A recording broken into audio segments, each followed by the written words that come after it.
reach my ear. Check 1, 2, 3. We're starting right now.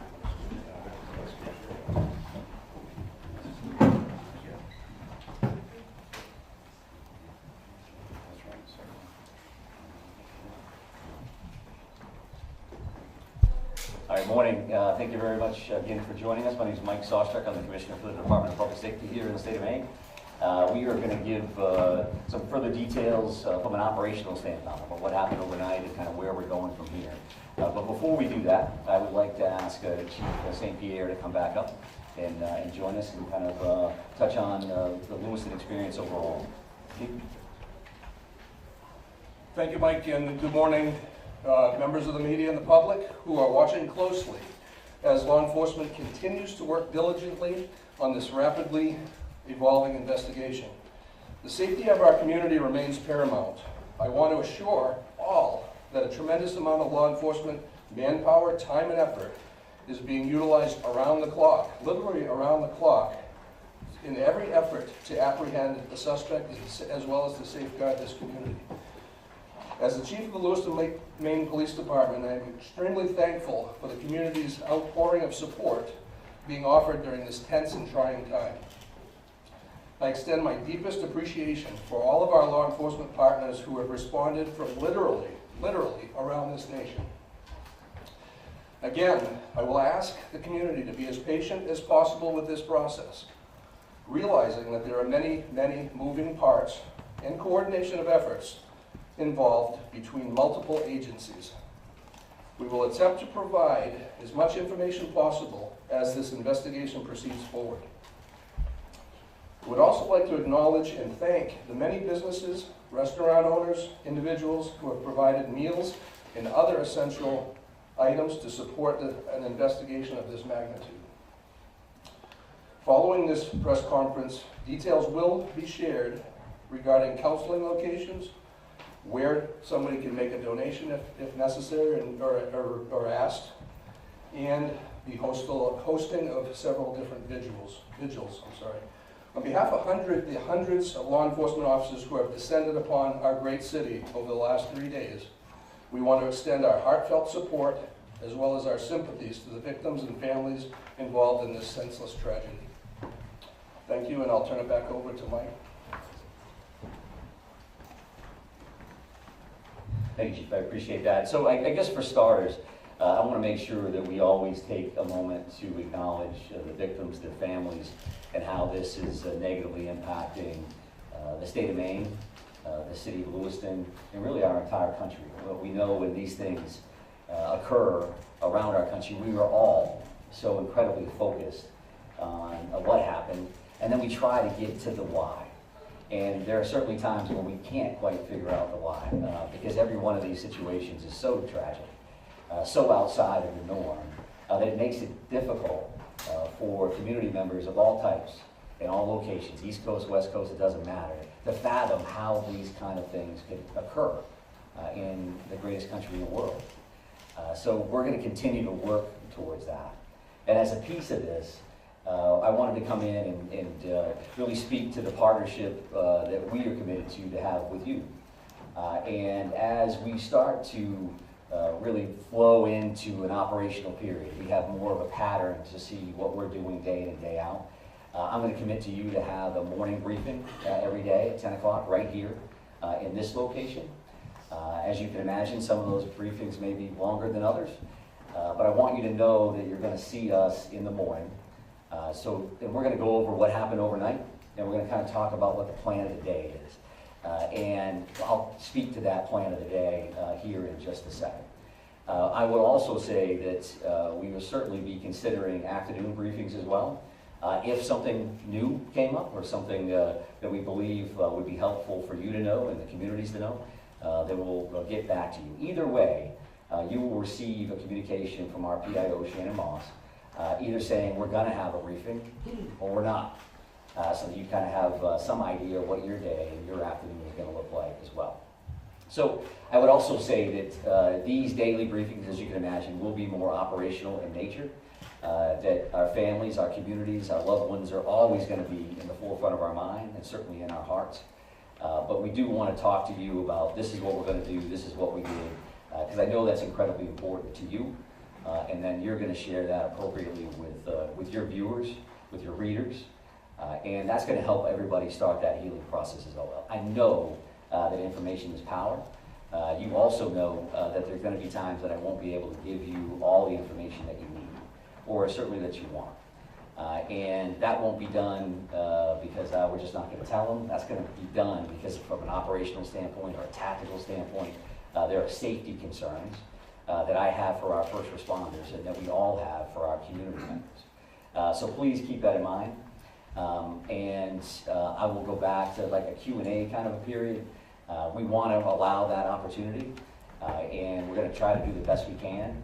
But if in my mind the math starts leading to, well, I'm going to get asked 10 questions and I can't answer 9 of them, then maybe that's counterproductive to a certain extent. So we're going to try to front load as much information as we can, again, with these particular sessions. So that is kind of the plan moving forward.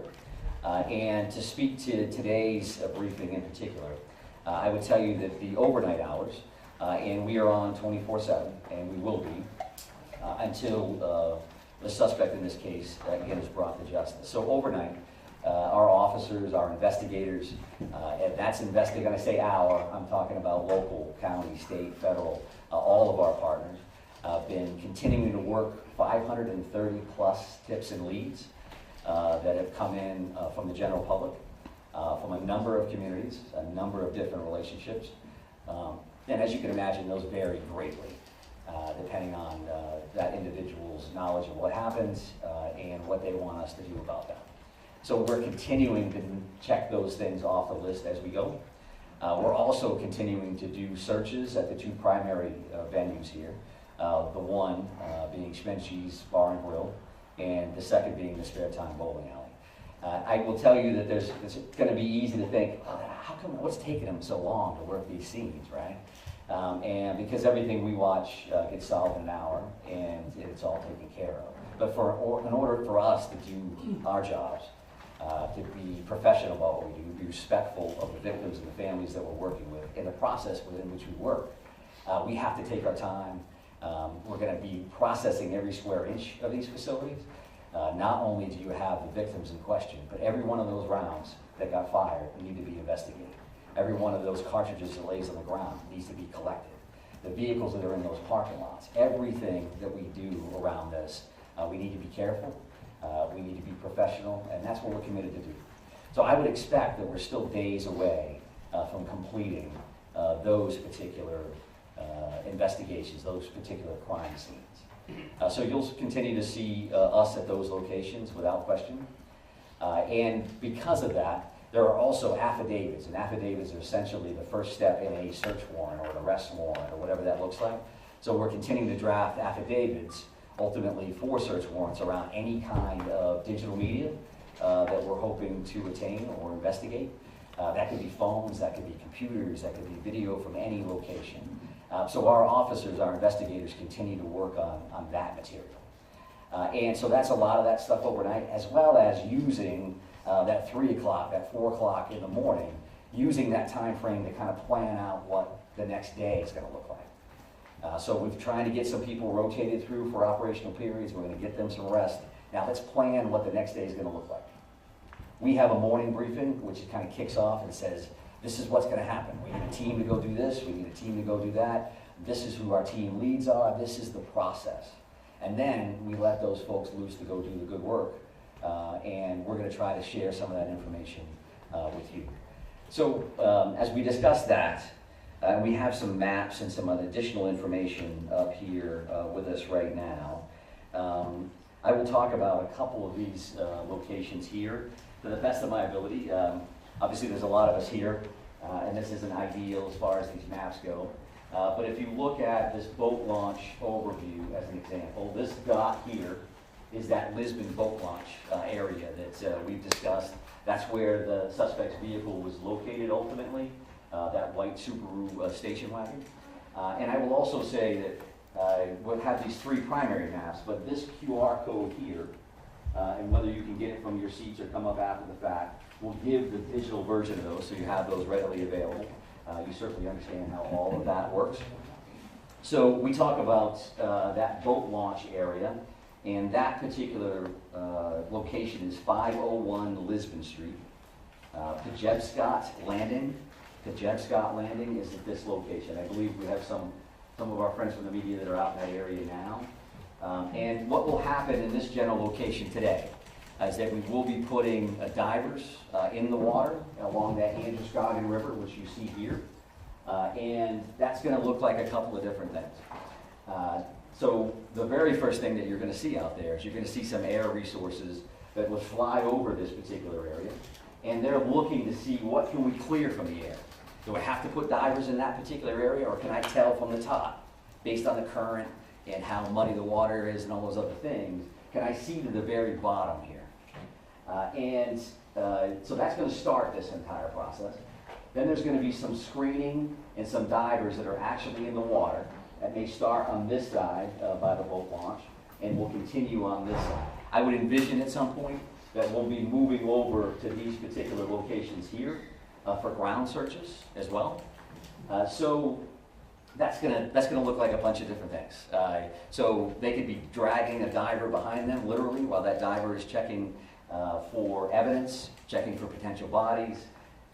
And I would also say that while this is gonna look like a major focus today with a lot of people, we have a lot of other irons in the fire. So I'm not saying that the suspect, we know the suspect is in the water and this is what we're doing. What I'm telling you is you're gonna see a lot of activity here, and I'm gonna tell you that in advance. We've got nothing to hide in that regard at all. So then you're gonna have some sonar as well that's gonna be utilized here. And that can look like a couple of different things. A remote operating vehicle, an ROV, is divers could use that. And that will look like a pod under the water. And that is looking for sonar, so picking up shadows, if you will. What does that look like? Could be a log, could be anything under there. And our divers, that dive team, and that, when I say, again, our divers, that's gonna be teams from all over the place. Our Maine Warden Service is heavily involved in this. We work with them all the time. The Maine State Police dive team will be in the water and will be leading this initiative. So that's what we'll see here with a couple of different kinds of sonar. And then along the shoreline, you're gonna see a line search, if you will. That means literally officers on line as they're working that shoreline. And of course, they're looking for evidence. They're looking for anything that may help them down the road.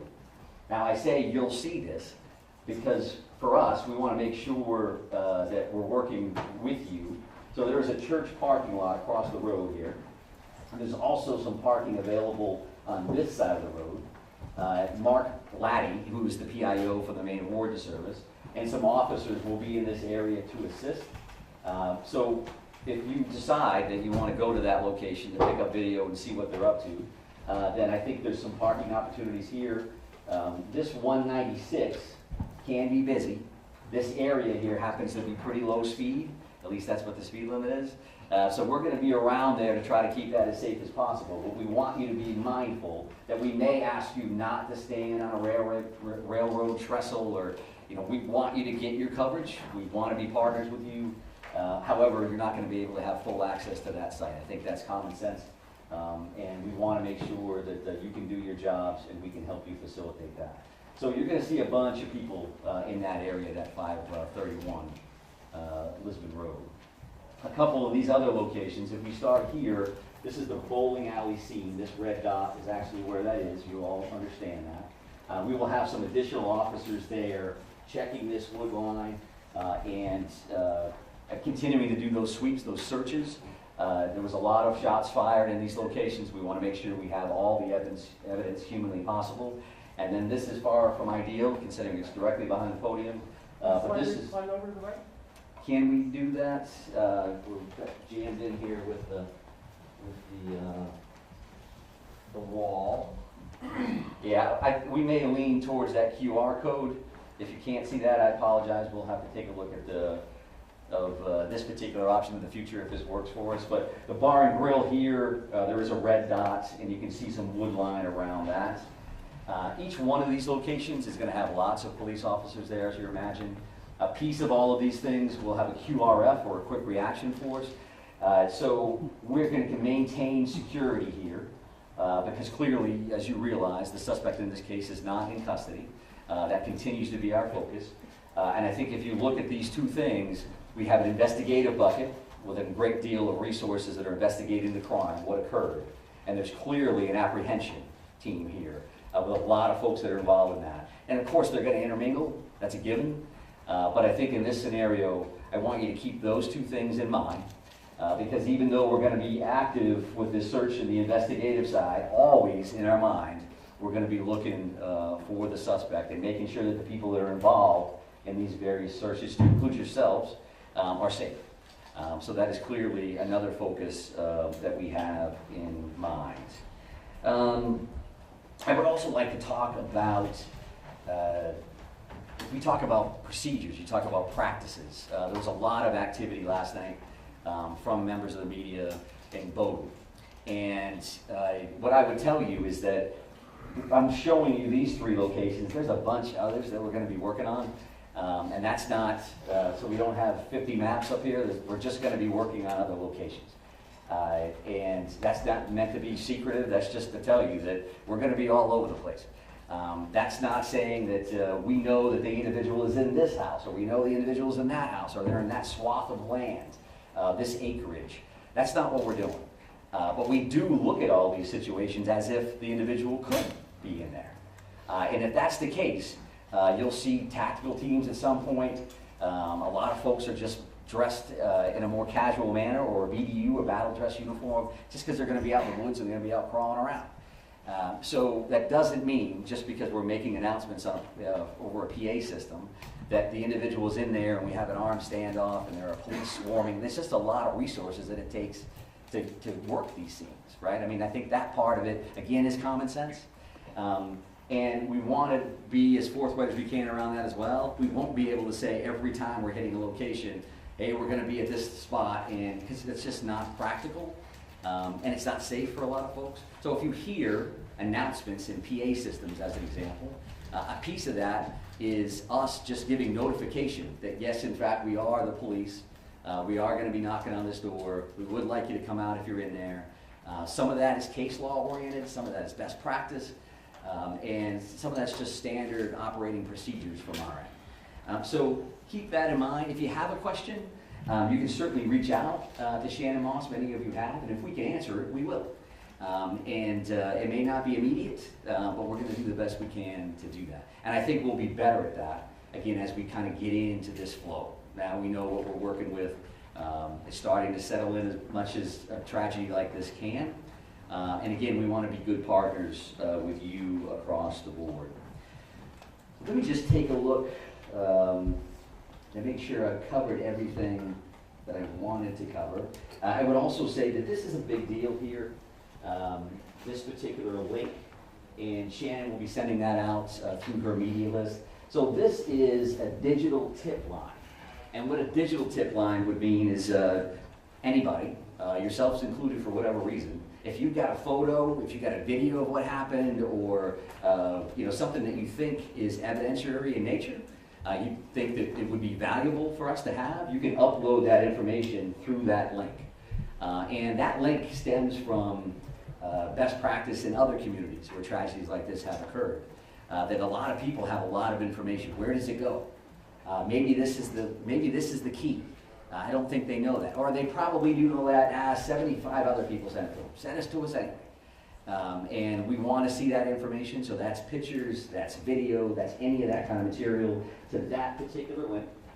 And again, the QR code is something that we already talked about from a mapping perspective. I would say that our ongoing victim services efforts, that is something that we're working with victims' families, the community as a whole, and we are working with families that have currently been notified. We're continuing to identify victims in this case, and as those occur, additional resources will be available to the general community.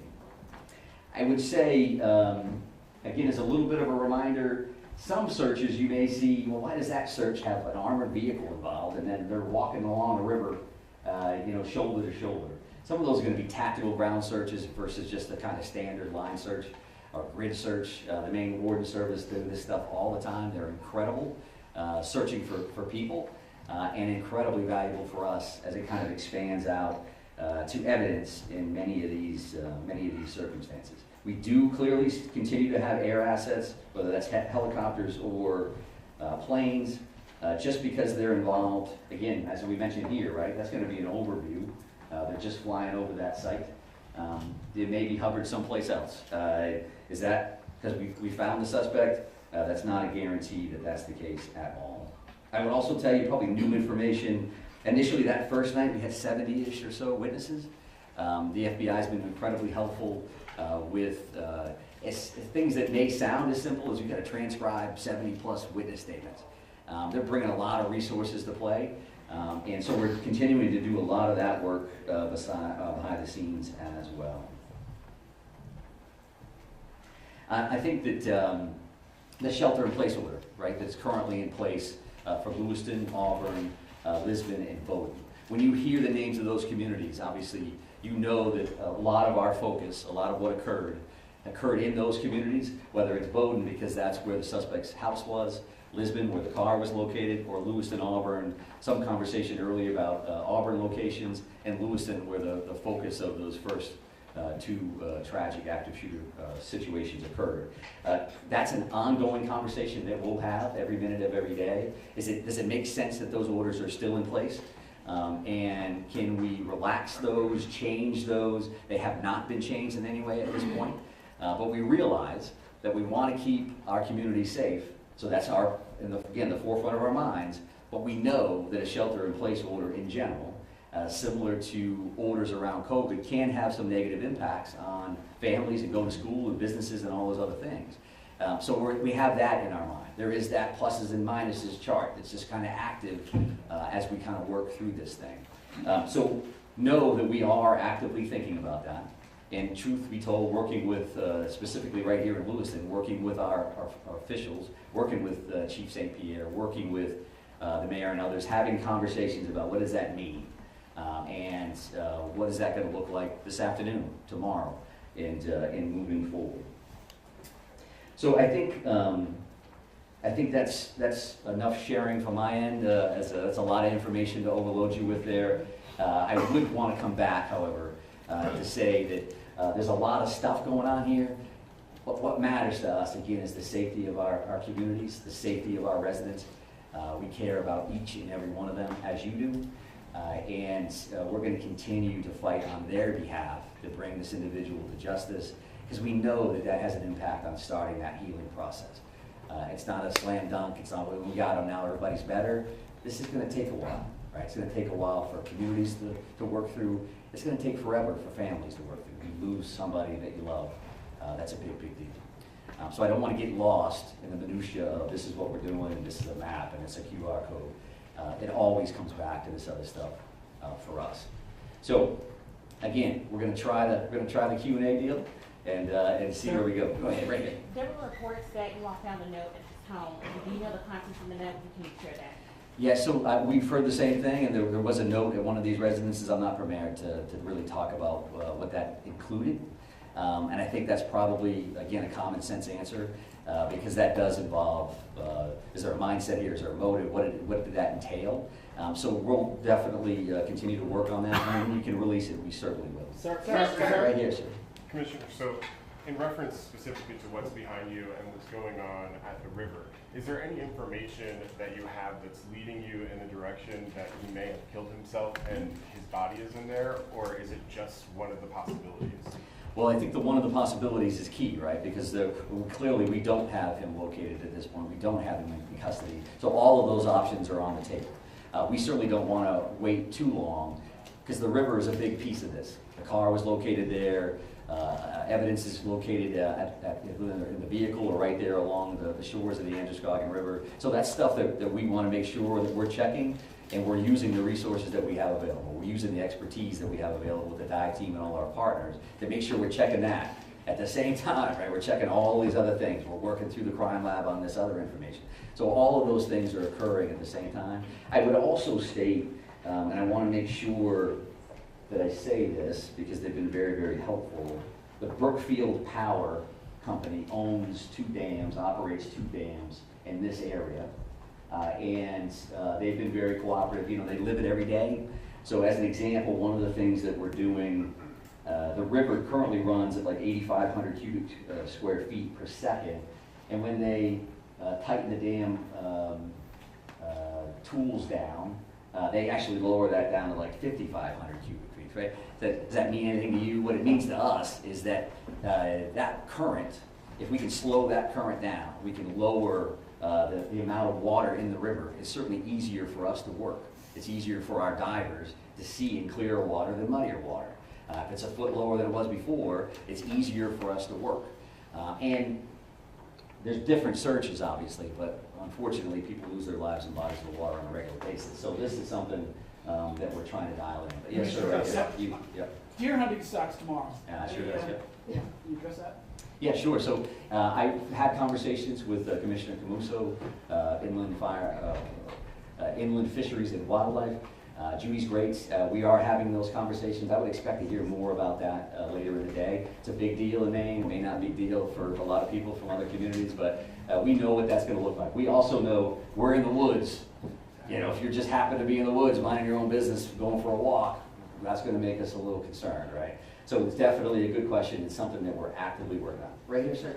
You talk about this tremendous amount of assets here and the search for him. Can you talk about the pressure you guys are feeling to find him, to give this community some sense of answers as this ends versus third day? Yeah, sure. I think, you know, pressure is one way to put it. I mean, we're concerned about the victims, their families, and our communities.